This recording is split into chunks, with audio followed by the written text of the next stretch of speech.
अस्सलाम वालेकुम वरहमतुल्लाह। हाँ बच्चों, यहाँ पर हमें एक न्यूमेरिकल्स का एक और वीडियो हम अपलोड करने जा रहे हैं। कुछ न्यूमेरिकल्स हम फिर से सॉल्व करेंगे और उसके बाद आप और भी न्यूमेरिकल्स देख सकते हैं अपनी रेफरेंस बुक से या फिर अपनी टेक्स्ट बुक से भी, और जो हमने पीडीएफ आपको सेंड किया है उससे भी। पहले एक सिंपल सी न्यूमेरिकल हम यहाँ शुरू करते हैं, आप इसको नोट कीजिए। A boy walks 5 meters towards east and then turns at an angle of 60 degrees to the north of the east and walks 5 meters further and walks 5 meters further. Calculate the net displacement of the boy. Also find the direction of the net displacement. एक लड़का है, वो east की तरफ जा रहा है 5 metre, मान लीजिए ये 5 मीटर गया वो टू ए। उसके बाद नॉर्थ की तरफ आपको पता ही होगा, ये तो सभी जानते हैं कि हम इस तरह से डायरेक्शंस को ले लेते हैं। This is east, this is west, this is north and this is south. ठीक है ना। अब ईस्ट की तरफ तो ये जा ही रहा है, ये है, लेकिन अब ऊपर ये गया फिर नॉर्थ की तरफ, but at an angle of 60 degrees, यानी जो इसकी ओरिजिनल डायरेक्शन थी ये, उसके साथ इसने 60 डिग्रीज एंगल बनाया और फिर चला 5 मीटर। तो इसका मतलब पहले ओ से ए तक गया ईस्ट की तरफ 5 मीटर, फिर ए से बी की तरफ गया यानी टुवर्ड्स नॉर्थ ऑफ ईस्ट, यानी ईस्ट का जो यहाँ से नॉर्थ मिलेगा उसकी तरफ 5 मीटर गया, but at an angle of 60 degrees. पूरा नॉर्थ नहीं, इस तरफ परपेंडिकुलर नॉर्थ की तरफ मुड़ा, लेकिन at an angle of 60 degrees. तो हमें नेट डिस्प्लेसमेंट इसकी बतानी है। तो नेट देखिए, पहली डिस्प्लेसमेंट ये है ओ ए 5 मीटर्स, और दूसरी डिस्प्लेसमेंट है ए बी, वो भी है 5 मीटर्स। अब नेट डिस्प्लेसमेंट है initial position to final position. Initial position कौन सी है? ओ, फाइनल बी, तो यहाँ ओ से बी तक एक वेक्टर जाएगा, ये नेट डिस्प्लेसमेंट होगी। अब इस ट्राइंगल को अगर देखेंगे तो यहाँ पर दो वेक्टर्स आएंगे जो सेम ऑर्डर में है, एक O A and A B. Opposite order में वेक्टर ओ बी है। हमें वेक्टर ओ बी की डायरेक्शन निकालनी है और इसका मैग्नीट्यूड देखना है। हम ट्राइंगल ऑफ वेक्टर्स के मुताबिक लिखेंगे vector O B is equal to vector O A plus vector A B. ठीक है ना। ट्राइंगल ऑफ वेक्टर्स के मुताबिक हम लिखेंगे vector O B, that is the resultant of these two. OB is the resultant of vectors vector OA and vector AB. ये triangle of vector से हमें मिलता है। ट्राइंगल ऑफ वेक्टर से ही हमें मिलता है कि जब रिजल्टेंट इसका देखना हो, क्योंकि ट्राइंगल ऑफ को क्या कहता है? When two vectors are represented by the two sides of a triangle in magnitude as well as in direction in same order, then the third side of the triangle will represent their resultant when taken in opposite order. जब आप तीसरा vector ले लेंगे opposite order में, वो उन दो का रिजल्टेंट होगा। तो इन दो का आपको रिजल्टेंट चाहिए, इस डिस्प्लेसमेंट और इस डिस्प्लेसमेंट का, तो इनका रिजल्टेंट ये वाला वेक्टर होगा। यही हमें ट्राइंगल ऑफ वेक्टर्स कहता है। और इस ट्राइंगल ऑफ वेक्टर से ही हमने निकाला है कि इसका मैग्नीट्यूड कितना होता है, mod of O B square of this vector. आपको याद होगा A square plus B square plus 2ab cos theta. वहां हमने दो वेक्टर्स लिए थे, एक ए दूसरा बी। तो यहां पर भी हम लेंगे शाबाश this vector square, that means 5 square, plus यानी इस वेक्टर का स्क्वायर मैग्नीट्यूड का square, that is 5 square, plus दूसरे वेक्टर का यानी B square, that means 5 square again, plus 2 times शाबाश a into b, यानी फर्स्ट वेक्टर का मैग्नीट्यूड इंटू सेकंड वेक्टर का magnitude, that is 5 into 5 into cos of theta, into cos of theta. और theta यहाँ पर कितना है? थीटा यहाँ पर है जी ये एंगल 60 डिग्रीज। ये आप देख लीजिए, क्लास में मैं करवा चुका हूँ। ट्राइंगल ऑफ वेक्टर से उसका रिजल्टेंट जो है वो होता है A square plus B square plus 2ab cos theta. और पैरेललोग्राम लॉ ऑफ वेक्टर्स में भी हमें ऐसा ही रिलेशन मिलता है। तो यहाँ पर हम लिखेंगे शाबाश 5 square it is 25, 25 plus 25 is 50, plus ये भी यहाँ पर बनेगा 50, शाबाश cos 60 का मतलब 1/2। तो इसका मतलब mod of O B is equal to, हाँ भाई बताइए कितना होगा? ये टोटल बनेगा 75, क्योंकि यहाँ पर कैंसिलेशन होगी। हाँ 25 और 50 प्लस 25 आएगा 75, square root 75। And square root 75 अगर आप देखें तो ये 5√3 भी होता है। आप इसको इस तरह से भी लिख सकते हैं, 25 into 3 या 5 स्क्वायर इंटू 3, 5 स्क्वायर 25, 25 इंटू 3 होगी ना 75। तो स्क्वायर और रूट यहाँ कटेगा और रूट 3 के साथ ऐसे ही रहेगा, तो 5√3 आप लिख सकते हैं मीटर्स में, ठीक है ना। ये डिस्प्लेसमेंट है जी इस लड़के की from initial position. Net displacement जो है वो ये है, उसका मैग्नीट्यूड ही है। अब डायरेक्शन ऑफ ओ, शाबाश, direction of O, sorry direction of O B, ये जो वेक्टर ओ बी है, इस वेक्टर ओ बी की डायरेक्शन, डायरेक्शन का मतलब आपको यहाँ पर ये एंगल जो है ये निकालना है, ठीक है ना। तो कैसे निकालते हैं डायरेक्शन, आपको पता होना चाहिए ये, शाबाश। क्या फॉर्मूला है डायरेक्शन के लिए, हम फॉर्मूला अप्लाई करते हैं यहाँ पर, for direction of A we write tan theta, मतलब ये वाला एंगल निकालने के लिए tan ऑफ ये एंगल, चलिए मैं इसका नाम अल्फा रखता हूँ, उधर भी शायद हमने अल्फा ही रखा था जब हम डायरेक्शन निकाल रहे थे। तो tan ऑफ अल्फा किसके बराबर होता है, what is tan of alpha equal to, याद कीजिए किसके बराबर होता है, it is b sin theta divide by a plus b cos theta, ठीक है ना, यही होता है। तो आप लिख सकते हैं यहाँ पर tan of alpha is equal to, शाबाश, b sin थीटा, b का मतलब ये दूसरा वेक्टर है, इसका मैग्नीट्यूड वो कितना है 5 इंटू साइन ऑफ थीटा, ठीक है ना, sine of theta, theta means this angle 60, divide by a plus, a means first vector जो है उसका magnitude 5 plus b cos theta, b means second vector that is 5 and cos theta means cos 60, ये इसका tan आएगा। tan से ही हम direction पता लगाएंगे। देखिए कैसे क्या करेंगे इसको, 5√3/2, √3/2 किसका वैल्यू है, साइन 60 का, डिवाइड बाय, शाबाश, डिवाइड बाय 5 प्लस 5/2, 5/2 का मतलब cos 60 1/2 होता है ना, तो 5 इंटू 1/2 तो वो आएगा 5/2, ठीक है। तो ये क्या आएगा, it will be tan of alpha is equal to 5√3 divide by 2, और नीचे से आप इसको सॉल्व करें डिनोमिनेटर को, यह आएगा 10 plus 5 that is 15 whole divide by 2। अब ये 2 और 2 कैंसल्स, ठीक है, तो यहाँ पर आ जाएगा 5√3 डिवाइड बाई 15, ठीक है, 5 1 ज़ा, शाबाश, 5 3 ज़ा, 5 3 ज़ा, तो ये कितना आएगा ये आना चाहिए, अब ये √3/3 आ गया, ठीक है ना। तो आप लिखेंगे tan of alpha is equal to √3/3, तो आप लिख सकते हैं alpha is equal to tan inverse √3 divide by 3, ये आपने अल्फा निकाला, यानी ये आपने डायरेक्शन निकाली। ये इसका मैग्नीट्यूड, ये रिजल्टेंट है, नेट डिस्प्लेसमेंट है इस लड़के की, और इसका मैग्नीट्यूड है 5√3 मीटर्स, और इस डिस्प्लेसमेंट का जो एंगल बनता है यहाँ पर वही इसकी डायरेक्शन है, और वो एंगल बनता है tan इनवर्स √3/3। तो इस तरीके से ये न्यूमेरिकल जो है ये हम सॉल्व कर सकते हैं। अब आगे बढ़ते हैं, तो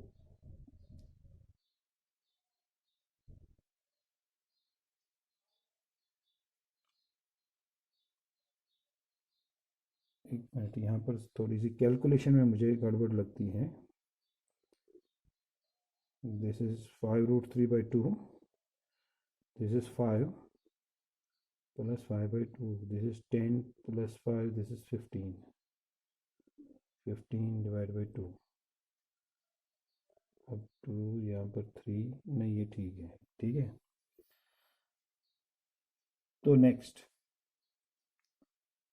व्हाट इज द एंगल, आप दूसरा न्यूमेरिकल जो है उसका क्वेश्चन कॉपी करें, what is the angle between 2 newton force and 3 newton force so that their resultant is 4 newton. हाँ जी, आपके पास दो फोर्सेस हैं, कहता है क्वेश्चन हमें कहता है कि हमारे पास दो फोर्सेस हैं, मान लीजिए F1 2 न्यूटन्स, ठीक है ना, एंड F2 3 न्यूटन्स, ये दो फोर्सेस हैं। कहता है कि इनका रिजल्टेंट जो है R दैट इज 4 न्यूटन्स, ठीक है। तो एंगल कितना होगा बिटवीन F एंड 2? दो फोर्सेस अप्लाई किए किसी चीज पर, किसी ऑब्जेक्ट पर, उन दोनों फोर्सेस का रिजल्टेंट जो है वो 4 न्यूटन है, लेकिन वो दो फोर्सेस है, एक 2 न्यूटन दूसरा 3 न्यूटन। तो एंगल कितना होगा? आप जानते हैं रिजल्टेंट किसके बराबर होता है? वो होता है स्क्वायर रूट ऑफ, शाबाश, A square plus B square plus 2ab cos theta, जैसे अभी लगाया था हमने। तो हम यहाँ पर लिखेंगे F1 square plus F2 square, शाबाश, 2 times F1 F2 into cos of theta. So that means mod of R is equal to square root of F1 square, that is 2 square, plus F2 square 2 square, plus 2 into F1 F2, that means 2 into 3 into cos of theta। तो ये angle theta हमें निकालना है, ठीक है। मगर ये R जो है ये कहता है ना, R होना चाहिए कितना? 4 न्यूटन, ठीक है। सो यहाँ लिखेंगे 4, so this is 4 newton is equal to square root of, यह आएगा 4 प्लस 4 दैट इज 8, प्लस 2 2 ज़ार 4 4 3 ज़ार 24 इंटू कॉस ऑफ थीटा, ठीक है। अब स्क्वायरिंग कर सकते हैं, जब स्क्वायरिंग करेंगे तो हमें यहाँ पर मिलेगा 16, squaring on both sides, so we get here 16 is equal to, और यहाँ से क्या मिलेगा? 8 प्लस 24 कॉस थीटा, क्योंकि यहाँ जब स्क्वायरिंग करेंगे स्क्वायर एंड रूट कैंसिल होगा ना, यहाँ पर स्क्वायरिंग करेंगे तो 4 स्क्वायर बनेगा 16। अब ये आएगा 16 minus 8 is equal to 24 cos theta, ठीक है ना। तो हमें निकालना क्या है? एंगल बिटवीन द फोर्सेस, वो क्या है? वो है थीटा। तो ये आएगा 88 is equal to 24 cos theta, that means cos theta is equal to 8 divide by 24, 8 1 ज़ा 8 3 ज़ा, ठीक है। So cos theta is 1/3, cos theta आ गया 1/3। और फोर्सेस क्या थे? नहीं, यहाँ हमने गलत किया। फोर्स एक तो 2 न्यूटन था, लेकिन दूसरा 2 नहीं था, दूसरा 3 था ये। तो यहाँ तो 3 स्क्वायर आएगा ना, ए स्क्वायर प्लस बी स्क्वायर। ए क्या है आपके पास? 2 न्यूटन, और बी क्या है, यानी दूसरा फोर्स क्या है? 3 newton. A square plus B square plus 2ab cos theta, बाकी ये ठीक है। ये हो गया 2 स्क्वायर, हो गया 4, 4 प्लस 3 स्क्वायर हो गया 9, तो ये यहाँ पर 13 होगा, फिर 8 की जगह 13 आएगा। ये 4 स्क्वायर, 2 स्क्वायर है 4, ये है 3 स्क्वायर, हो गया 9, 9 प्लस 4 इज 13, तो ये 13। इधर भी हम लिखेंगे 13, और इधर भी हम लिखेंगे 16 minus 13 and that is 3। So that is now 3 divide by 24 is equal to cos theta. ये है ना, 3 डिवाइड बाई 24,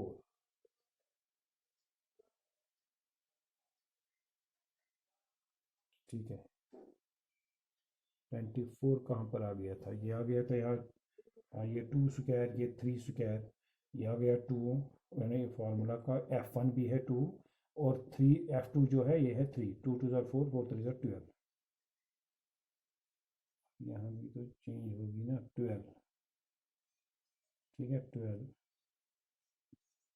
ये 12, ठीक है, 12। So cos theta is 3 divide by 12, 3 1 ज़ार 3 4 ज़ार, and you get cos theta is equal to 1/4। ये cos theta है, कितना है?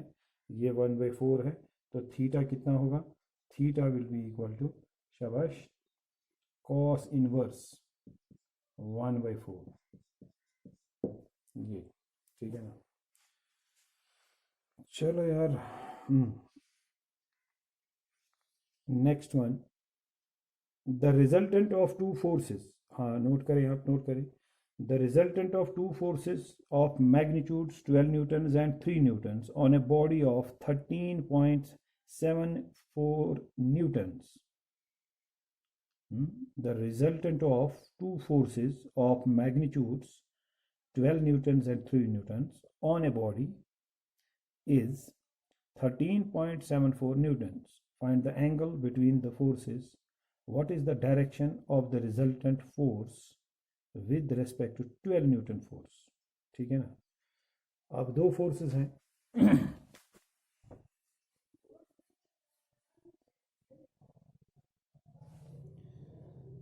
तो दो फोर्सेस जो हैं, फिर से वो मान लीजिए ये एक 12 न्यूटन है,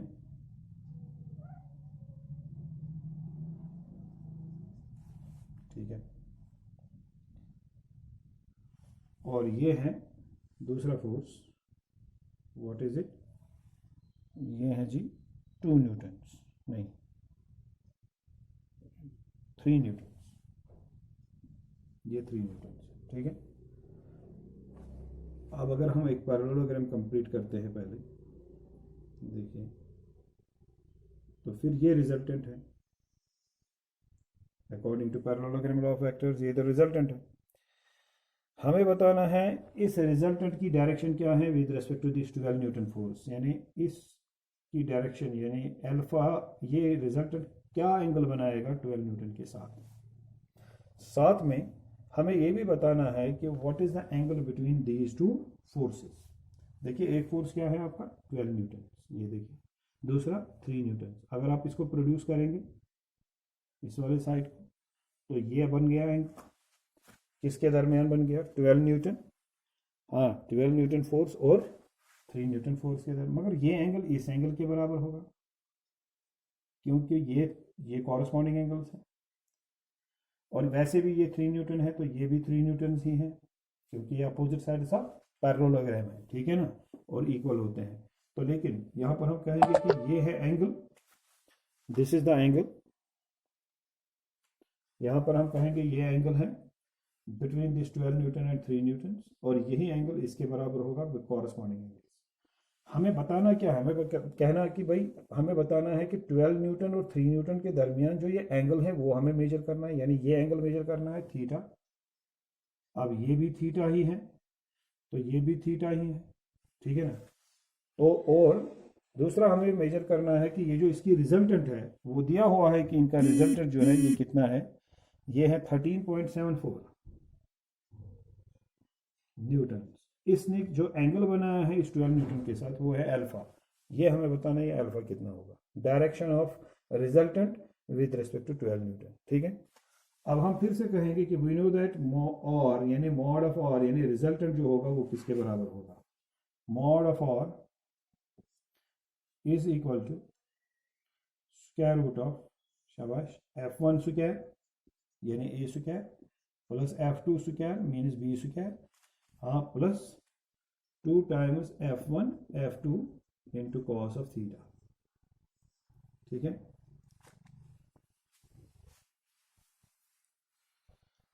तो हम लिखेंगे mod of r is 13.74, we will write 13.74 is equal to square root of f1 square which is 12 square, markers, plus f2 square which is 3 square plus 2 into 12 into 2, ठीक है ना, क्योंकि ये आपका f1 क्या है 12, f2 क्या है आपका f2 3 है, ठीक है ना। सो 2 into 12 into 3 into cos of theta, ये आप नहीं जानते कि ये एंगल या ये एंगल बिटवीन द वेक्टर्स कितना है, ठीक है। तो लिहाजा हमने इसको थीटा ही रखा, ये हमें वैसे भी कैलकुलेट करना था कि ये कितना है, ये बताना है हमें। तो हम लिखेंगे 13.74 is equal to square root of 12 square, it is 144, plus 3 square is 9, plus 24 into 3, that is 72, into cos of theta. अब ये कितना आएगा, this is 13.74 is equal to, शाबाश,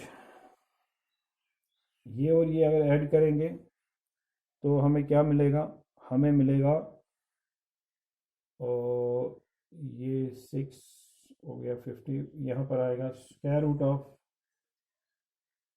153.72, 153 प्लस 72 कॉस ऑफ थीटा। अब स्क्वायरिंग करें तो we will have 13.74 whole square is equal to, जब यहाँ से स्क्वायरिंग करेंगे तो यहाँ स्क्वायर और रूट कैंसिल होंगे, ठीक है, तो we will have 153 plus 72 cos of theta, ठीक है।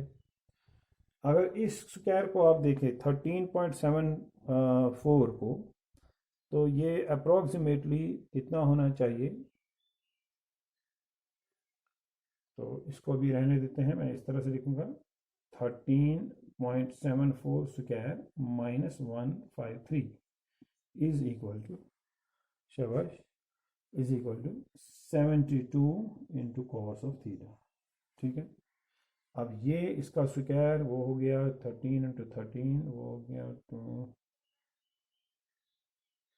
169 माइनस 153, तो ये आएगा आपका अप्रॉक्सीमेटली यहाँ पर 36 इन दो का, लेफ्ट हैंड साइड पर 36 is equal to 72 cos theta, it is approximately equal to 36 ये इन दो का, तो ये आएगा 36 divide by 72 is equal to cos of theta, this is 36 1s are 36 2s are, ठीक है, तो आपको मिलेगा यहाँ पर cos of theta is equal to 1/2, तो आप लिख सकते हैं cos theta is equal to cos 60, because cos 60 ही 1/2 होता है, तो इस 1/2 के बदले आप कॉस 60 लिख सकते हैं।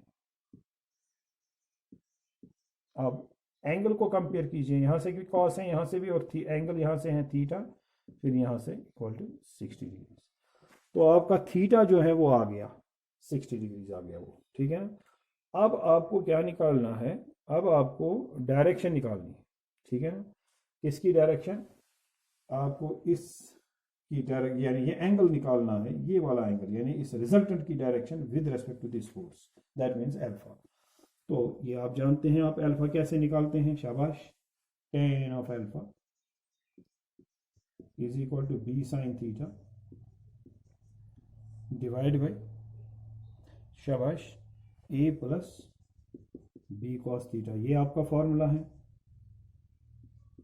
तो आप लिखेंगे tan of alpha is equal to B, B का मतलब यहाँ पर F2 दूसरा फोर्स, और वो है 12 साइन 60, क्योंकि अब आप थीटा जानते हैं 60 है, डिवाइड बाई ए, नहीं बी तो 12 नहीं है, बी है 3 दूसरा फोर्स F2, ए के बदले F1 12 प्लस यहाँ पर फिर से B cos theta, B cos theta का मतलब यहाँ पर शाबाश 3 कॉस 60, हाँ। अब इसको कैलकुलेट करेंगे, tan of alpha is equal to 3 sine 60 का वैल्यू है √3/2, और ये आएगा होल डिवाइड बाई 12 प्लस 3/2, 3/2 कैसा, ये 3 है, cos 60 हो गया 1/2, ठीक है ना। और जब आप इस तरह से लिखेंगे तो आपको ये मिलेगा, आपको जी ये मिलेगा यहाँ पर tan of alpha is equal to, शाबाश, हाँ 3√3 होल डिवाइड बाई 2, और यहाँ पर मिलेगा ये 24 प्लस 3 हो गया 27 होल डिवाइड बाई 2, ये और ये कैंसिल, फिर आएगा ये यहाँ पर 3√3 होल डिवाइड बाई 27, तो 3 1s आर 3, शाबाश, 3 9s आर 27, तो क्या मिला इसका वैल्यू आपको, आपको मिला tan ऑफ अल्फ़ा शाबाश is equal to √3 divide by 9। तो थी alpha tan of alpha is equal to √3/9। तो बताइए ये कितना आएगा। अल्फ़ा आएगा tan इनवर्स √3/9। ये होगी डायरेक्शन। ठीक है भाई। तो इस तरीके से कुछ और भी आप ट्राई कर सकते हैं कई चीज़ें। मैं यहाँ पर एक दो और इस वीडियो में ही सॉल्व कर लेता, लेकिन यहाँ मार्कर्स की ख़त्म हो गई मेरे ख्याल से, दूसरे वीडियो में कर लेते हैं। Thank you.